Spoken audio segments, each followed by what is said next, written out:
बिस्मिल्लाहिर्रहमानिर्रहीम। मुझे 4 तरह के गाफिलों पर ताज्जुब है जो 4 मसाइल के हल से गाफिल हैं।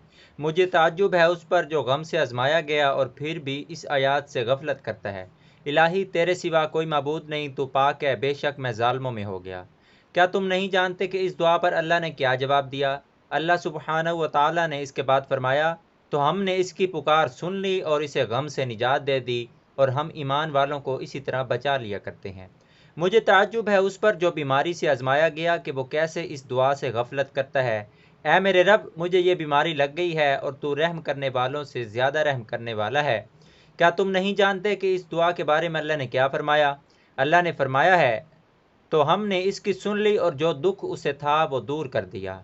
मुझे ताज्जुब है उस पर जो खौफ से आजमाया गया कि वो कैसे इस आयात से गफलत करता है। हमें अल्लाह ही काफ़ी है और वो बहुत अच्छा कारसाज है। सूरत आल इमरान।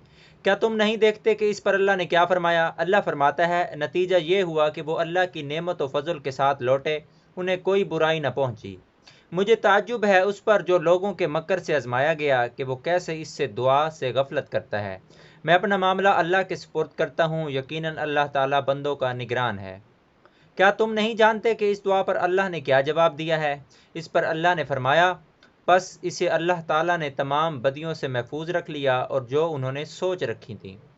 दोस्तों, उम्मीद करता हूँ वीडियो से हम सबको बहुत सबक सीखने को मिलेगा। इस वीडियो को आगे लाजमी शेयर करें ताकि किसी मुसलमान भाई का भला हो सके। दोस्तों, मेरी हर वीडियो में कुछ ना कुछ सबक होता है। मैं कोशिश करता हूँ वो वीडियो अपलोड करूँ जिसमें से उम्मत मुसलमान को फ़ायदा हो। दोस्तों, ये अहादीस की वीडियो होती हैं, अच्छी वीडियो होती हैं, इसीलिए इस पर लाइक्स नहीं आते, व्यूज़ नहीं आते। अगर मैं कुछ गंदा कंटेंट डालता तो इस पर लाखों हज़ारों करोड़ों व्यूज़ आते, लेकिन आखिरत ख़राब होनी थी। तो आपसे गुजारिश है, हौसला अफजाई के लिए प्लीज़ वीडियो को शेयर करके, लाइक करके, चैनल को भी सब्सक्राइब कर दिया करें। आपकी सपोर्ट का बेहद शुक्रिया। मैं इंशाल्लाह अच्छी वीडियोज़ आपके लिए अपलोड करता रहूँगा। शुक्रिया।